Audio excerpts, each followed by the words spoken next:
हाँ जी बच्चा, नैक्सट आपने पढ़िया सीगा कल कि रणजीत सिंह नूं किहड़े लाभ होए ने अमृतसर की संधि दे। नैक्सट अंग्रेज़ों नूं की लाभ होए नेगे, वो चीज़ आपने रीड की सी। नैक्सट विच अगला जिहड़ा पड़ाव आ गया आपने पढ़िया सी कि अंग्रेज़ों ते सिखां दे संबंधां दे विचकार दो जिहड़े पड़ाव सीगे उस दो स्टेजिस सीगियां। फस्ट आपने पढ़ ली सी। नैक्सट है बेटा सैकेंड पड़ाव। सैकेंड जिहड़ी स्टेज है ये 1809 तो लैके 1839 तक दे विच है और इस दे विच सब तो पहला जिहड़ा है पॉइंट साडे कोले कुछ शक ते बेविश्वासी दा समा, भाव कि इस समय दे विच कुछ शक दा माहौल बनिया, कुछ विश्वासहीनता दा माहौल बनिया। अमृतसर की संधि तो बावजूद अंग्रेज़ों ते रणजीत सिंह विचाले 1809 तो लैके 1822 तक 12 तक बेटा शक ते बेविश्वासी का कहने माहौल बनया रहा। दोहां ही पक्का ने एक दूजे की सैनिक कूटनीति संबंधी जानकारी लई जासूस छड्डे हुए सी उन्होंने, ठीक है।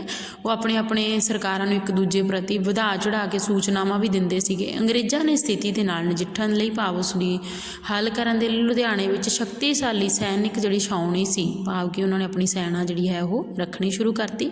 और दूजे पासे रणजीत सिंह ने भी फलौर विखे एक किले का निर्माण कराया तो उत्थे भारी फौज है जिहड़ी वो रखी, भाव कि दोनों साइडों तो एक तरह नाल युद्ध दीयां तैयारियां इनडायरैक्ट वे नाल शुरू हो गई। नैक्सट अगे आ गया संबंधां विच सुधार। हुण इंप्रूवमेंट इन द रिलेशनस, कुछ क समय बाद उन्हां दे संबंधां विच सुधार आया। हुण कदों आया, कदों इंप्रूवमेंट हुई? हौली हौली रणजीत सिंह ਅਤੇ अंग्रेज़ों विचकार पैदा हुई शंकावां दूर हो गई, जो उन्होंने मिसअंडरस्टैंडिंग सी बेटा वो क्लीयर हो गई। 1812 ਦੇ ਵਿੱਚ रणजीत सिंह ने डेविड आर्कट लोनी ਨੂੰ कवर खड़क सिंह की सादी ਤੇ सद्दा दिता, भाव कि रणजीत सिंह के बेटे की मैरिज सी, उन्होंने डेविड ਨੂੰ बुलाया। लाहौर दरबार विच पहुँचण ते उसका निੱਘਾ स्वागत किया गया, उस वैलकम किया गया। तो 1812 तो लैके बेटा 1821 तक के समय दौरान अंग्रेज़ों ते रणजीत सिंह ने निरपक्षता की नीति अपनाई, भाव कि वो बिल्कुल अलग तो ही अपनी नीति अपनाई और एक दूजे के मामले में कोई दखल है जिहड़ा वो नहीं दिता, भाव कोई इंटरफेरेंस है जिहड़ी वो नहीं की। इस कारण दोहां दे संबंधां विचकार जिहड़ा पैदा होया तनाव सी वो दूर हो गया, भाव कि उन्होंने रिलेशन जिहड़ा सी दुबारा तो फिर है जिहड़ा उसकी इंप्रूवमेंट हो गई। नैक्सट आ गया बेटा अगला जिहड़ा पॉइंट है साडे कोले वधनी की समस्या। हुण 1822 दे विच वधनी पिंड की मलकीयत बारे अंग्रेज़ों ते रणजीत सिंह के आपसी संबंधां विच कुछ समय लई कुड़तन पैदा हो गई, भाव कि 1822 दे विच अंग्रेज़ कहंदे सी ते और रणजीत सिंह दी वधनी जिहड़ा पिंड है लुधियाने के कोल है वधनी कलां, उस पिंड के मसले दे विच उन्हां दे आपस में मिसअंडरस्टैंडिंग है जिहड़ी हो गई। इस पिंड नूं रणजीत सिंह ने 1808 के विच अपनी सस सदा कौर नूं दे दिता सी। 1821 विच रणजीत सिंह और उसकी सस विच झगड़ा हो गया तो रणजीत सिंह ने अपनी सस नूं गिरफ्तार कर लिया तो वधनी ते कब्जा कर लिया। हुण पहला ये इलाका रणजीत सिंह ने अपनी सस नूं दे दिता, बाद विच उसके सस नाल संबंध है जिहड़े बिगड़ गए, सस नूं कैद कर लिया और ये इलाका आप अपने कब्जे विच कर लिया। सदा कौर के कहण ते अंग्रेज़ों ने वधनी विचों रणजीत सिंह नूं कढ दिता। हुण जिहड़ी उहदी सस सदा कौर सी अंग्रेज़ों के नाल मिल जाती है और उन्हां दे कहण ते रणजीत सिंह नूं उस वधनी के इलाके विचों कढ दिंदे ने। इस कारण रणजीत सिंह नूं बहुत ज़्यादा गुस्सा आया पर लड़ाई ना की, क्योंकि वो हजे भी जिहड़ा लड़ाई करन दे हक विच जिहड़ा सीगा वो नहीं सीगा। हाँ जी बच्चे, दोबारा मित्रता स्थापित होनी, भाव कि फोर्थ जिहड़ा पॉइंट है साडे कोले तां रणजीत सिंह अते अंग्रेज़ों के विचकार दोबारा मित्रता स्थापित हुई कदों? 1823 दे विच कैप्टन वेड मरे की थां लुधियाना का नवा पोलीटिकल एजेंट बनया सी, भाव कि कैप्टन वेड सी बेटा वो नवा पोलीटिकल एजेंट बनया और वेड के आउण कारण अंग्रेज़ों ते लाहौर दरबारी विचारे पैदा हुई कड़तन दूर होनी शुरू हो गई, भाव कि उन्होंने रिलेशन से जिहड़े वो चंगे होने शुरू हो गए। वेड ने ना केवल बदनी इलाके विचों सगों माछीवाड़ा माखोवाल आनंदपुर के इलाकों में रणजीत सिंह के अधिकार को स्वीकार कर लिया, भाव कि उसने बदनी के इलाके ते भी रणजीत सिंह का अधिकार स्वीकार कर लिया। इस तो इलावा आनंदपुर साहिब साइड जोड़े इलाके से उन्होंने भी रणजीत सिंह का अधिकार है जोड़ा स्वीकार कर लिया। इस तरह अंग्रेज़ों के सिखां के विचकार फ्रेंडशिप का जोड़ा माहौल सी दोबारा तो फिर बन गया। ਰਣਜੀਤ ਸਿੰਘ ਨੇ 1824 ਦੇ ਵਿੱਚ ਜਦੋਂ ਨੇਪਾਲ ਸਰਕਾਰ ਨੇ ਅੰਗਰੇਜ਼ਾਂ ਵਿਰੁੱਧ ਉਸ ਤੋਂ ਸਹਾਇਤਾ ਮੰਗੀ ਤਾਂ ਇਨਕਾਰ ਕਰ ਦਿੱਤਾ। ਭਾਵ ਜਿਹੜੇ ਨੇਪਾਲ ਦੀ ਸਰਕਾਰ ਸੀ ਉਹਨਾਂ ਨੇ ਅੰਗਰੇਜ਼ਾਂ ਦੇ ਵਿਰੁੱਧ ਰਣਜੀਤ ਸਿੰਘ ਤੋਂ ਹੈਲਪ ਮੰਗੀ ਸੀ ਤਾਂ ਕਿ ਉਹ ਯੁੱਧ ਕਰ ਸਕਣ। ਰਣਜੀਤ ਸਿੰਘ ਨੇ ਮਨਾ ਕਰ ਦਿੱਤਾ। ਇਸੇ ਤਰ੍ਹਾਂ 1825 ਦੇ ਵਿੱਚ ਰਣਜੀਤ ਸਿੰਘ ਨੇ ਭਰਤਪੁਰ ਦੇ ਰਾਜੇ ਨੂੰ ਅੰਗਰੇਜ਼ਾਂ ਵਿਰੁੱਧ ਸਹਿਯੋਗ ਨਾ ਦਿੱਤਾ। ਇੱਕ ਭਰਤਪੁਰ ਦਾ ਰਾਜਾ ਸੀ ਜੋ ਅੰਗਰੇਜ਼ਾਂ ਦਾ ਦੁਸ਼ਮਣ ਸੀਗਾ। ਰਣਜੀਤ ਸਿੰਘ ਨੇ ਉਹਨੂੰ ਵੀ ਕੋਈ ਹੈਲਪ ਨਾ ਕੀਤੀ। ਅਤੇ 1826 ਦੇ ਵਿੱਚ ਰਣਜੀਤ ਸਿੰਘ ਬਿਮਾਰ ਪਿਆ ਤਾਂ ਅੰਗਰੇਜ਼ਾਂ ਨੇ ਇਲਾਜ ਲਈ ਡਾਕਟਰ ਮਰੇ ਨੂੰ ਭੇਜਿਆ। ਇਹਨਾਂ ਗੱਲ ਕਰਕੇ ਜਿਹੜਾ ਹੈ ਅੰਗਰੇਜ਼ ਖੁਸ਼ ਹੋ ਜਾਂਦੇ ਨੇ ਔਰ ਜਦੋਂ ਰਣਜੀਤ ਸਿੰਘ ਬਿਮਾਰ ਹੋ ਜਾਂਦਾ ਤਾਂ ਉਸ ਸਮੇਂ ਇਲਾਜ ਲਈ ਅੰਗਰੇਜ਼ੀ ਡਾਕਟਰ, ਕਿਹੜਾ ਡਾਕਟਰ ਸੀ, ਡਾਕਟਰ ਮਰੇ ਨੂੰ ਭੇਜਿਆ ਜਾਂਦਾ। ਅਤੇ 1828 ਦੇ ਵਿੱਚ ਬੱਚੇ ਜਦੋਂ ਗਵਰਨਰ ਜਨਰਲ ਭਾਰਤ ਤੋਂ ਇੰਗਲੈਂਡ ਵਾਪਸ ਆਇਆ ਤਾਂ ਮਹਾਰਾਜਾ ਰਣਜੀਤ ਸਿੰਘ ਨੇ ਉਸ ਦੇ ਹੱਥ ਇੰਗਲੈਂਡ ਦੇ ਬਾਦਸ਼ਾਹ ਲਈ ਕੁਝ ਤੋਹਫੇ ਵੀ ਭੇਜੇ। ਭਾਵ ਕਿ ਜਦੋਂ ਗਵਰਨਰ ਜਨਰਲ ਆਇਆ ਸੀ ਰਣਜੀਤ ਸਿੰਘ ਔਰ ਅੰਗਰੇਜ਼ਾਂ ਦੇ ਸੰਬੰਧ ਚੰਗੇ ਸੀ, ਸੁਧਾਰ ਸੀ, ਇਸ ਕਰਕੇ ਉਸਨੇ ਇੰਗਲੈਂਡ ਦੇ ਬਾਦਸ਼ਾਹ ਲਈ ਕੁਝ ਗਿਫਟ ਵੀ ਭੇਜੇ। ਇਸ ਤਰ੍ਹਾਂ ਦੋਹਾਂ ਦੇ ਸੰਬੰਧਾਂ ਦੇ ਵਿੱਚ ਸੁਧਾਰ ਹੋ ਗਿਆ। ਭਾਵ ਦੋਨਾਂ ਦੇ ਜਿਹੜੇ ਰਿਲੇਸ਼ਨ ਨੇ ਉਹ ਚੰਗੇ ਬਣੇ ਰਹੇ। ਨੈਕਸਟ ਬੇਟੇ ਪੁਆਇੰਟ ਹੈ 5th ਸਾਡੇ ਕੋਲ ਸਿੰਧ ਦਾ ਪ੍ਰਸ਼ਨ। ਹੁਣ ਕੁਐਸਚਨ ਆਫ ਸਿੰਧ ਕੀ ਸੀ, ਸਿੰਧ ਦੇ ਬਾਰੇ ਵੀ ਕੁਝ ਵਾਦ ਵਿਵਾਦ ਹੋਇਆ। ਹੁਣ ਸਿੰਧ ਦਾ ਇਲਾਕਾ ਵਪਾਰਿਕ ਪੱਖ ਤੋਂ, ਭੂਗੋਲਿਕ ਪੱਖ ਤੋਂ ਬਹੁਤ ਮਹੱਤਵਪੂਰਨ ਸੀਗਾ। ਇਸ ਲਈ ਰਣਜੀਤ ਸਿੰਘ ਅਤੇ ਅੰਗਰੇਜ਼ਾਂ ਦੇ ਦੋਨੋਂ ਇਸ ਇਲਾਕੇ ਨੂੰ ਆਪਣੇ ਅਧੀਨ ਕਰਨਾ ਚਾਹੁੰਦੇ ਸੀ। ਭਾਵ ਕਿ ਵਧੀਆ ਇਲਾਕਾ ਸੀ, ਵਧੀਆ ਇੱਥੋਂ ਇਨਕਮ ਹੁੰਦੀ ਸੀ, ਇਸ ਕਰਕੇ ਰਣਜੀਤ ਸਿੰਘ ਵੀ ਚਾਹੁੰਦਾ ਸੀ ਕਿ ਇਸ ਇਲਾਕੇ 'ਤੇ ਆਪਣਾ ਅਧਿਕਾਰ ਕਰੇ ਔਰ ਅੰਗਰੇਜ਼ ਵੀ ਚਾਹੁੰਦੇ ਸੀ ਕਿ ਇਸ ਇਲਾਕੇ 'ਤੇ ਆਪਣਾ ਅਧਿਕਾਰ ਕਰਨ। 1831 ਦੇ ਵਿੱਚ ਅੰਗਰੇਜ਼ਾਂ ਨੇ ਅਲੈਗਜੈਂਡਰ ਬਰਨਜ਼ ਨੂੰ ਸਿੰਧ ਬਾਰੇ ਜਾਣਕਾਰੀ ਪ੍ਰਾਪਤ ਕਰਨ ਲਈ ਭੇਜਿਆ। ਭਾਵ ਕਿ ਉਹਨਾਂ ਨੇ ਇੱਕ ਆਪਣਾ ਅੰਗਰੇਜ਼ ਇੱਕ ਅਧਿਕਾਰੀ ਜਿਹੜਾ ਸਿੰਧ ਦੇ ਬਾਰੇ ਪੂਰੀ ਨੌਲੇਜ ਲੈਣ ਲਈ ਭੇਜਿਆ। ਔਰ ਮਹਾਰਾਜਾ ਰਣਜੀਤ ਸਿੰਘ ਨੂੰ ਕੋਈ ਸ਼ੱਕ ਨਾ ਪਵੇ ਇਸ ਲਈ ਰੋਪੜ ਵਿਖੇ governor general Lord William Bentinck ਨਾਲ ਇੱਕ ਮੁਲਾਕਾਤ ਲਈ ਵੀ ਸੱਦਾ ਭੇਜਿਆ। ਤਾਂ ਇਹ ਮੁਲਾਕਾਤ 26 ਅਕਤੂਬਰ 1831 ਨੂੰ ਹੋਈ। ਅੰਗਰੇਜ਼ਾਂ ਨੇ ਬੜੀ ਚਲਾਕੀ ਨਾਲ ਰਣਜੀਤ ਸਿੰਘ ਨੂੰ ਗੱਲੀ ਲਾਈ ਰੱਖਿਆ। ਦੂਜੇ ਪਾਸੇ ਅੰਗਰੇਜ਼ਾਂ ਨੇ ਸਿੰਧ ਨਾਲ ਸੰਧੀ ਕਰਨ ਲਈ ਕਰਨਲ ਪੋਟਿੰਜਰ ਨੂੰ ਭੇਜਿਆ। ਉਹ 1832 ਦੇ ਵਿੱਚ ਸਿੰਧ ਦਾ ਇੱਕ ਵਪਾਰਿਕ ਸੰਧੀ ਕਰਨ ਵਿੱਚ ਸਫਲ ਵੀ ਹੋਇਆ। ਜਦੋਂ ਰਣਜੀਤ ਸਿੰਘ ਨੂੰ ਸੰਧੀ ਦੀ ਖਬਰ ਬਾਰੇ ਪਤਾ ਲੱਗਿਆ ਤਾਂ ਕਈ ਰਾਤਾਂ ਤੱਕ ਸੁੱਖ ਦੀ ਨੀਂਦ ਨਾ ਸੌਂ ਸਕਿਆ, ਪਰ ਉਸਨੇ ਅੰਗਰੇਜ਼ਾਂ ਦੇ ਇਸ ਕਦਮ ਵਿਰੁੱਧ ਕੋਈ ਵੀ ਸ਼ਬਦ ਬੋਲਣ ਦਾ ਹੌਸਲਾ ਨਾ ਕੀਤਾ। ਹੁਣ ਸਿੰਧ ਦੇ ਬਾਰੇ ਵਿੱਚ ਜਿਹੜੀ ਗੱਲ ਕੀਤੀ ਜਾਂਦੀ ਹੈ, ਪਹਿਲੀ ਗੱਲ ਤਾਂ ਅਲੈਗਜ਼ੈਂਡਰ ਨੂੰ ਭੇਜਦੇ ਨੇ ਜਾਣਕਾਰੀ ਲੈਣ ਲਈ। ਦੂਸਰੇ ਨੰਬਰ 'ਤੇ ਉਹਨਾਂ ਨੂੰ ਲੱਗਿਆ ਕਿ ਇਸ ਬਾਰੇ ਰਣਜੀਤ ਸਿੰਘ ਨੂੰ ਕੋਈ ਖਬਰ ਨਾ ਮਿਲੇ, ਇਸ ਕਰਕੇ ਲਾਰਡ ਵਿਲੀਅਮ ਬੈਂਟਿੰਕ ਦੇ ਨਾਲ ਰਣਜੀਤ ਸਿੰਘ ਦੀ ਮੁਲਾਕਾਤ ਰੱਖ ਦਿੰਦੇ ਨੇ। ਰਣਜੀਤ ਸਿੰਘ ਤਾਂ ਉਹ ਗੱਲਾਂ ਬਾਤਾਂ ਦੇ ਵਿੱਚ ਉਲਝ ਜਾਂਦਾ ਔਰ ਉਸੇ ਸਮੇਂ ਉਹ ਕਰਨਲ ਪੋਟਿੰਜਰ ਨੂੰ ਭੇਜ ਕੇ ਸਿੰਧ ਦੇ ਨਾਲ ਵਪਾਰਿਕ ਸੰਧੀ ਕਰ ਲੈਂਦੇ ਨੇ। ਔਰ ਰਣਜੀਤ ਸਿੰਘ ਹੈ ਜਿਹੜਾ ਲਾਰਡ ਵਿਲੀਅਮ ਬੈਂਟਿਕ ਦੇ ਨਾਲ ਗੱਲਬਾਤ ਦੇ ਵਿੱਚ ਉਲਝਿਆ ਹੁੰਦਾ। ਭਾਵ ਕਿ ਉਹਦਾ ਧਿਆਨ ਉੱਧਰੋਂ ਹਟਾਉਣ ਦੇ ਲਈ ਇਸ ਲਈ ਲਾਰਡ ਵਿਲੀਅਮ ਬੈਂਟਿਕ ਨਾਲ ਮੁਲਾਕਾਤ ਰੱਖੀ ਗਈ। ਔਰ ਰਣਜੀਤ ਸਿੰਘ ਨੂੰ ਜਦੋਂ ਪਤਾ ਲੱਗਦਾ ਕਿ ਇਸ ਤਰ੍ਹਾਂ ਹੋਇਆ, ਭਾਵ ਕਿ ਉਹਨੂੰ ਜਾਣਬੁੱਝ ਕੇ ਗੱਲਾਂ ਦੇ ਵਿੱਚ ਲਾਇਆ ਗਿਆ ਔਰ ਉੱਧਰ ਜਿਹੜੀ ਹੈ ਸੰਧੀ ਹੈ ਸਿੰਧ ਦੇ ਨਾਲ ਹੋ ਗਈ ਹੈ। ਅਤੇ ਇਸ ਕਰਕੇ ਜਿਹੜੇ ਕਹਿੰਦੇ ਉਹ ਸੁੱਖ ਦੀ ਨੀਂਦ ਨਾ ਸੌਂ ਸਕਿਆ। ਉਸਨੂੰ ਬਹੁਤ ਗੁੱਸਾ ਵੀ ਆਉਂਦਾ, ਪਰ ਫਿਰ ਵੀ ਇੱਕ ਵੀ ਸ਼ਬਦ ਨਹੀਂ ਬੋਲ ਸਕਦਾ ਕਿਉਂਕਿ ਉਸਨੂੰ ਲੱਗਦਾ ਸੀ ਕਿ ਹਜੇ ਉਸ ਦੇ ਵਿੱਚ ਇੰਨੀ ਸਮਰੱਥਾ ਨਹੀਂ ਸੀ ਕਿ ਉਹ ਅੰਗਰੇਜ਼ਾਂ ਦਾ ਮੁਕਾਬਲਾ ਕਰ ਸਕੇ।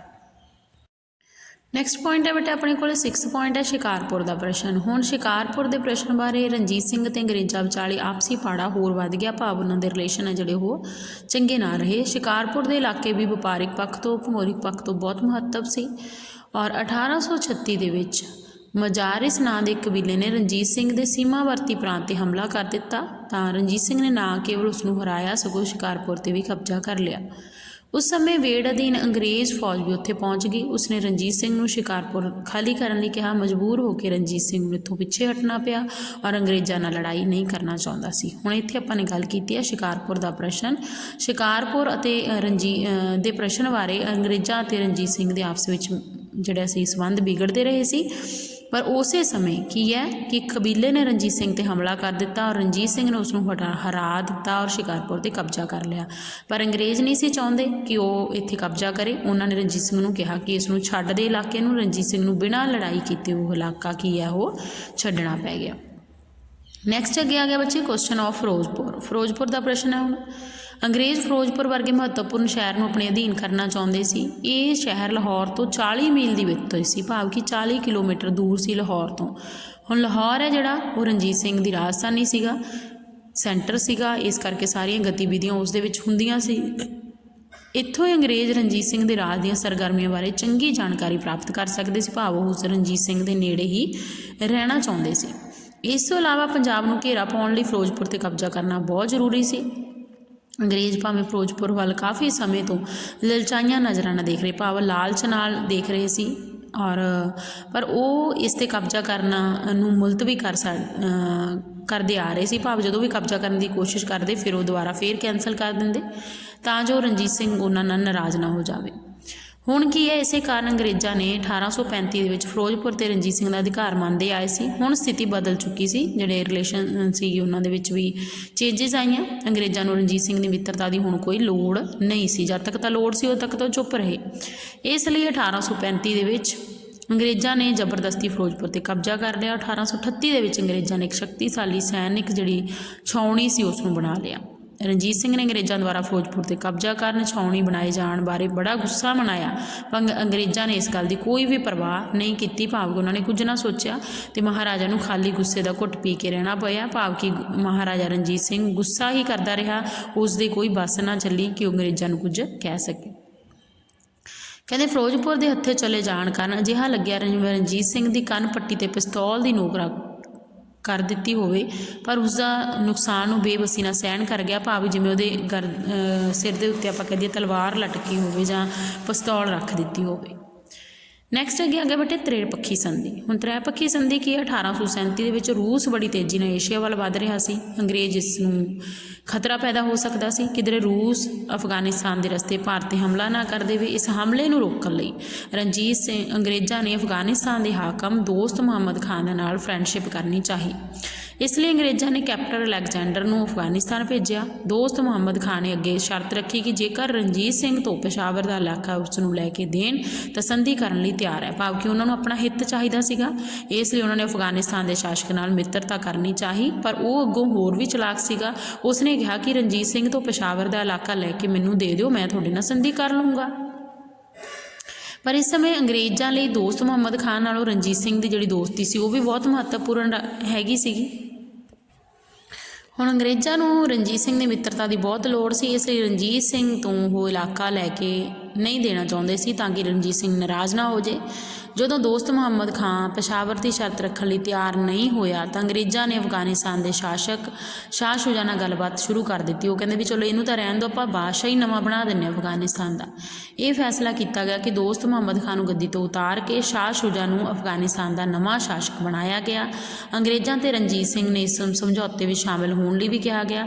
ਰਣਜੀਤ ਸਿੰਘ ਇਸ ਸਮਝੌਤੇ ਵਿੱਚ ਹਿੱਸਾ ਲੈਣ ਲਈ ਤਿਆਰ ਨਹੀਂ ਸੀ, ਕਿਉਂਕਿ ਉਹ ਜਾਣਦਾ ਸੀ ਕਿ ਅਫਗਾਨਿਸਤਾਨ ਦੀ ਗੱਦੀ 'ਤੇ ਅੰਗਰੇਜ਼ਾਂ ਦੇ ਪਿੱਠੂ ਦੇ ਬੈਠ ਜਾਣ ਕਾਰਨ ਉਸਨੂੰ ਪੰਜਾਬ ਨੂੰ ਬਹੁਤ ਖਤਰਾ ਹੋ ਸਕਦਾ, ਕਿਉਂਕਿ ਜਿਹੜਾ ਸ਼ਾਸਕ ਹੈ ਉਹ ਅਫਗਾਨਿਸਤਾਨ ਦਾ ਅੰਗਰੇਜ਼ਾਂ ਦੁਆਰਾ ਬਣਾਇਆ ਜਾਣਾ। ਪਰ ਅੰਗਰੇਜ਼ ਰੈਜ਼ੀਡੈਂਟ ਨੇ ਧਮਕੀਆਂ ਕਾਰਨ ਰਣਜੀਤ ਸਿੰਘ ਨੂੰ ਝੁਕਣਾ ਪਿਆ ਔਰ 26 ਜੂਨ 1838 ਨੂੰ ਤ੍ਰਿਪੱਖੀ ਸੰਧੀ 'ਤੇ ਦਸਤਖਤ ਕੀਤੇ ਗਏ। ਇਸ ਨੂੰ ਅੰਡਰਲਾਈਨ ਕਰ ਲਿਓ ਬੱਚੇ, 26 ਜੂਨ 1838 ਨੂੰ ਰਣਜੀਤ ਸਿੰਘ ਨੂੰ ਧੱਕੇ ਨਾਲ ਦਸਤਖਤ ਹੈ ਜਿਹੜੇ ਉਹ ਕਰਨੇ ਪਏ ਨੇ, ਕਿਹਦੇ 'ਤੇ? ਤ੍ਰਿਪੱਖੀ ਸੰਧੀ 'ਤੇ। ਹੁਣ ਤ੍ਰਿਪੱਖੀ ਸੰਧੀ ਦੀਆਂ ਸ਼ਰਤਾਂ। ਹਾਂਜੀ ਬੱਚੇ, ਤ੍ਰਿਪੱਖੀ ਸੰਧੀ ਦੀਆਂ ਸ਼ਰਤਾਂ ਨੇ। ਸਭ ਤੋਂ ਪਹਿਲਾਂ ਸ਼ਾਹ ਸ਼ੁਜਾ ਨੂੰ ਅੰਗਰੇਜ਼ਾਂ ਤੇ ਰਣਜੀਤ ਸਿੰਘ ਦੇ ਸਹਿਯੋਗ ਨਾਲ ਅਫਗਾਨਿਸਤਾਨ ਦਾ ਬਾਦਸ਼ਾਹ ਬਣਾਇਆ ਗਿਆ। ਸ਼ਾਹ ਸ਼ੁਜਾ ਨੇ ਰਣਜੀਤ ਸਿੰਘ ਦੁਆਰਾ ਜਿੱਤੇ ਗਏ ਸਾਰੇ ਅਫਗਾਨ ਇਲਾਕਿਆਂ 'ਤੇ ਉਸ ਦਾ ਅਧਿਕਾਰ ਮੰਨ ਲਿਆ। ਸਿੰਧ ਦੇ ਸੰਬੰਧ ਵਿੱਚ ਅੰਗਰੇਜ਼ਾਂ ਤੇ ਰਣਜੀਤ ਸਿੰਘ ਦਰਮਿਆਨ ਜਿਹੜੇ ਫੈਸਲੇ ਹੋਣਗੇ ਸ਼ਾਹ ਸ਼ੁਜਾ ਨੂੰ ਮੰਨਣ ਦਾ ਵਚਨ ਦਿੱਤਾ ਗਿਆ। ਸ਼ਾਹ ਸ਼ੁਜਾ ਅੰਗਰੇਜ਼ਾਂ ਤੇ ਸਿੱਖਾਂ ਦੀ ਆਗਿਆ ਤੋਂ ਬਿਨਾਂ ਦੁਨੀਆ ਦੀ ਕਿਸੇ ਵੀ ਸ਼ਕਤੀ ਨਾਲ ਸੰਬੰਧ ਕਾਇਮ ਨਹੀਂ ਕਰੇਗਾ। ਇੱਕ ਦੇਸ਼ ਦਾ ਦੁਸ਼ਮਣ ਦੂਜੇ ਦੇਸ਼ਾਂ ਦਾ ਦੁਸ਼ਮਣ ਸਮਝਿਆ ਜਾਏਗਾ। ਸ਼ਾਹ ਸ਼ੁਜਾ ਨੂੰ ਤਖਤ 'ਤੇ ਬਿਠਾਉਣ ਲਈ ਰਣਜੀਤ ਸਿੰਘ ਨੂੰ 5000 ਸੈਨਿਕਾਂ ਨਾਲ ਮਦਦ ਦੇਵੇਗਾ, ਕਿਉਂਕਿ ਉਹ ਨਵਾਂ ਬਣਿਆ ਸੀ, ਉਸ ਕੋਲ ਸੈਨਿਕ ਨਹੀਂ ਸੀ, ਅਤੇ ਸ਼ਾਹ ਸ਼ੁਜਾ ਇਸ ਦੇ ਬਦਲੇ ਰਣਜੀਤ ਸਿੰਘ ਨੂੰ 2 ਲੱਖ ਰੁਪਇਆ ਦੇਵੇਗਾ। ਇਹ ਸੰਧੀ ਦੀਆਂ ਸ਼ਰਤਾਂ ਨੇ ਬੇਟਾ, ਇਹਨਾਂ ਨੂੰ ਤੁਸੀਂ ਯਾਦ ਕਰਨਾ ਕਿਉਂਕਿ ਬਹੁਤ ਇੰਪੋਰਟੈਂਟ ਪੁਆਇੰਟ ਹੈ ਇਹ। ਹੁਣ ਤ੍ਰਿਪੱਖੀ ਸੰਧੀ ਰਣਜੀਤ ਸਿੰਘ ਦੀ ਕੂਟਨੀਤੀ ਹਾਰ ਸੀ। ਇਸ ਸੰਧੀ ਨੇ ਰਣਜੀਤ ਸਿੰਘ ਦੀ ਸਿੰਧ ਤੇ ਸ਼ਿਕਾਰਪੁਰ 'ਤੇ ਕਬਜ਼ਾ ਕਰਨ ਦੀਆਂ ਜਿਹੜੀਆਂ ਸਾਰੀਆਂ ਇੱਛਾਵਾਂ ਸੀ ਉਸ 'ਤੇ ਪਾਣੀ ਫੇਰ ਦਿੱਤਾ। ਹੁਣ ਰਣਜੀਤ ਸਿੰਘ 27 ਜੂਨ ਨੂੰ 1839 ਨੂੰ ਬੇਟਾ ਉਸ ਦੀ ਮੌਤ ਹੋ ਜਾਂਦੀ ਹੈਗੀ।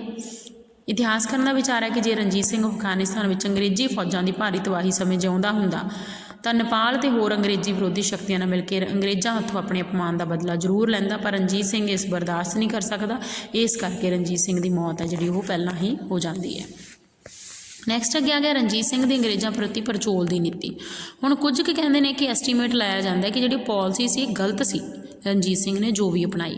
ਹੁਣ ਮਹਾਰਾਜਾ ਰਣਜੀਤ ਸਿੰਘ ਨੇ ਅੰਗਰੇਜ਼ਾਂ ਨਾਲ ਸੰਬੰਧਾਂ ਬਾਰੇ ਜਿਹੜੀ ਵੀ ਨੀਤੀ ਅਪਣਾਈ ਬੇਟਾ ਇਤਿਹਾਸਕਾਰਾਂ ਦੇ ਵਿੱਚ ਮਤਭੇਦ ਨੇਗੇ, ਔਰ ਕੁਝ ਇਤਿਹਾਸਕਾਰਾਂ ਦਾ ਵਿਚਾਰ ਹੈ ਕਿ ਰਣਜੀਤ ਸਿੰਘ ਨੇ ਅੰਗਰੇਜ਼ਾਂ ਨਾਲ ਲੜਾਈ ਨਾ ਕਰਕੇ ਬੁੱਧੀਮਤਾ ਤੇ ਦੂਰਦਰਸ਼ਾ ਦਾ ਸਬੂਤ ਦਿੱਤਾ। ਕੁਝ ਤਾਂ ਕਹਿੰਦੇ ਚੰਗਾ ਕੀਤਾ। ਰਣਜੀਤ ਸਿੰਘ ਦੀ ਸ਼ਕਤੀ ਤੋਂ ਚੰਗੀ ਤਰ੍ਹਾਂ ਜਾਣੂ ਸੀ ਔਰ ਆਪਣੇ ਤੋਂ ਕਈ ਗੁਣਾ ਸ਼ਕਤੀਸ਼ਾਲੀ ਦੁਸ਼ਮਣ ਨਾਲ ਟੱਕਰ ਲੈ ਕੇ ਉਹ ਚੜ੍ਹਦੇ ਸੂਰਜ ਨੂੰ ਡੋਬਣਾ ਨਹੀਂ ਸੀ ਚਾਹੁੰਦਾ। ਕੁਝ ਕੁ ਤਾਂ ਇਹ ਕਹਿੰਦੇ ਨੇ ਕਿ ਉਹਨੇ ਸੰਧੀ ਕਰਕੇ ਚੰਗਾ ਕੀਤਾ। ਦੂਜਾ, ਅੰਗਰੇਜ਼ਾਂ ਨਾਲ ਮਿੱਤਰਤਾ ਕਾਰਨ ਹੀ ਰਣਜੀਤ ਸਿੰਘ ਉੱਤਰ ਪੱਛਮੀ ਸੀਮਾ ਵੱਲ ਕਾਫੀ ਵਿਸਥਾਰ ਕਰ ਸਕਿਆ, ਜੋ ਆਪਾਂ ਨੇ ਕੱਲ੍ਹ ਵੀ ਪੜ੍ਹਿਆ ਸੀ ਕਿ ਜੇਕਰ ਇੱਧਰ ਵਾਲੇ ਇਲਾਕਿਆਂ ਤੋਂ ਸੇਫ ਹੋ ਗਿਆ, ਇੱਧਰ ਵਾਲੇ ਇਲਾਕੇ ਅੰਗਰੇਜ਼ਾਂ ਦੇ ਚਲੇ ਗਏ, ਤਾਂ ਉਹ ਉੱਤਰ ਪੱਛਮੀ ਸੀਮਾ ਵੱਲ ਆਪਣਾ ਧਿਆਨ ਆ ਜਿਹੜਾ ਉਹ ਦੇ ਸਕਿਆ।